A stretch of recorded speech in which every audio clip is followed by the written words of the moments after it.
हल्दी घाटी की कहानी 1576 उदास माली स्वाभिमान, स्वतंत्रता और बलिदान की अमर गाथा। भारत का इतिहास केवल राजाओं और साम्राज्यों का इतिहास नहीं है, यह आत्मसम्मान, स्वतंत्रता और त्याग की जीवंत कथा भी है। इन्हीं कथाओं में सबसे उज्ज्वल अध्याय है हल्दी घाटी का युद्ध। यह युद्ध किसी सिंहासन के लिए नहीं, बल्कि मेवाड़ की स्वतंत्र आत्मा की रक्षा के लिए लड़ा गया था।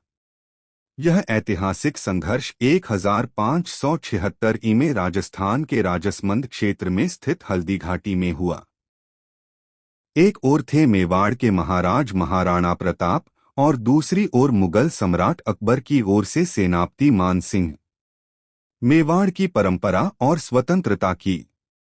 मेवाड़ केवल एक राज्य नहीं था, वह स्वतंत्रता का प्रतीक था। यहाँ के शासकों ने सदैव बाहरी सत्ता के आगे झुकने से इनकार किया।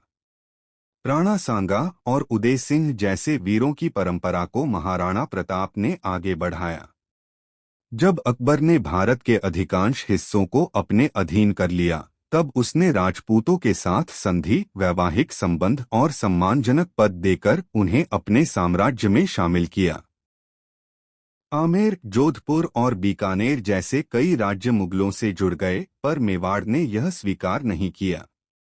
महाराणा प्रताप का जीवन त्याग और तपस्या का उदाहरण है। वे विलासिता से दूर रहते थे, जंगलों में जीवन बिताया, घास की रोटियां खाईं, पर स्वाभिमान से समझौता नहीं किया। उनका विश्वास था कि राजा का पहला धर्म अपनी भूमि और प्रजा की रक्षा करना है। वे जानते थे कि मुगल सेना विशाल है, पर उनका संकल्प उससे भी विशाल था। अकबर एक कुशल शासक और रणनीतिकार था। वह जानता था कि जब तक मेवाड़ स्वतंत्र है, तब तक उसका साम्राज्य अधूरा है। उसने कई बार महाराणा प्रताप को संदेश भेजे। मित्रता का प्रस्ताव, ऊंचे पद और जागीर का वादा, सम्मानपूर्वक अधीनता। पर हर बार महाराणा प्रताप का उत्तर स्पष्ट था, मेवाड़ स्वतंत्र रहेगा। अंततः अकबर ने सैन्य मार्ग अपनाने का निर्णय लिया। हल्दी घाटी अरावली पर्वतमाला के बीच एक संकीर्ण दर्रा है। यहाँ की मिट्टी पीली है, जो हल्दी के समान दिखती है। यह स्थान युद्ध के लिए इसलिए चुना गया क्योंकि यहाँ बड़ी सेना को फैलने में कठिनाई होती है। स्थानीय योद्धाओं को भूगोल का लाभ मिलता है। घात लगाकर आक्रमण संभव होता है। महाराणा प्रताप जानते थे कि खुले मैदान में मुगलों से जीतना कठिन है, इसलिए उन्होंने हल्दी घाटी को युद्धभूमि चुना। दोनों सेनाओं की तैयारी। मेवाड़ की सेना।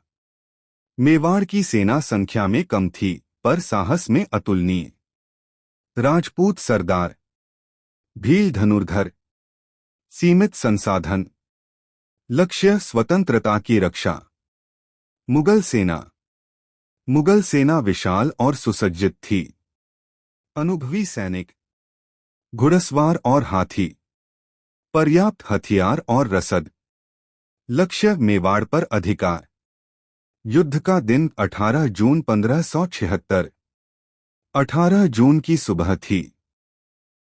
सूर्य की किरणें पहाड़ियों से उतर रही थीं। रणभेरी बजी। दोनों सेनाएं आमने सामने थीं। महाराणा प्रताप के चेहरे पर दृढ़ता थी। उन्होंने अपने सैनिकों से कहा, आज विजय या मृत्यु दोनों ही मेवाड़ की होंगी।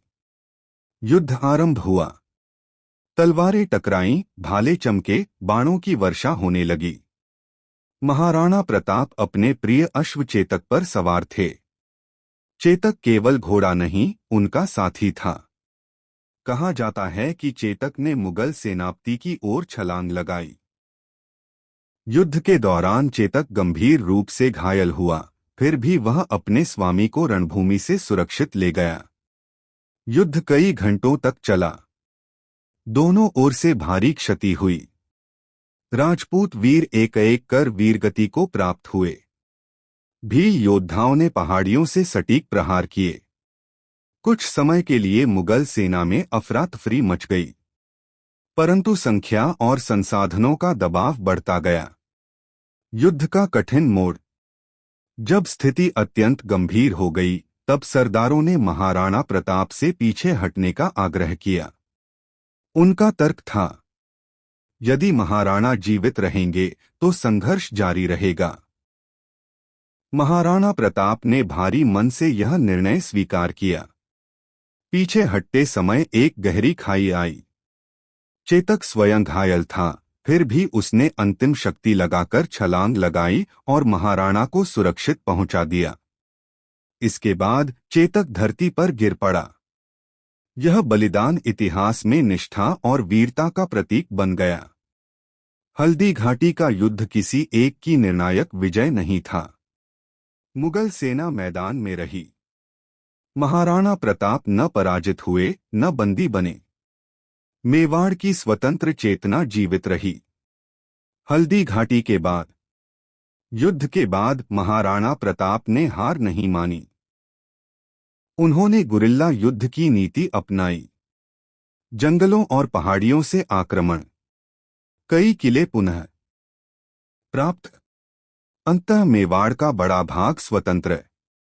उन्होंने जीवन के अंतिम समय तक संघर्ष किया।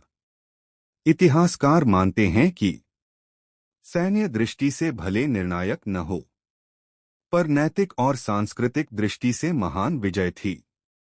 यह युद्ध सिखाता है कि स्वतंत्रता का मूल्य सर्वोपरि है। लोक कथा और परंपरा। राजस्थानी लोकगीतों, कथाओं और कविताओं में हल्दी घाटी आज भी जीवित है। यह कहानी पीढ़ी दर पीढ़ी साहस और स्वाभिमान का संदेश देती है। हल्दी घाटी की कहानी हमें बताती है कि सच्ची जीत आत्मसम्मान की रक्षा में है। संघर्ष कभी व्यर्थ नहीं जाता। महाराणा प्रताप जैसे वीर इतिहास में अमर रहते हैं। हल्दी घाटी केवल एक युद्ध नहीं, भारत की आत्मा की पुकार है।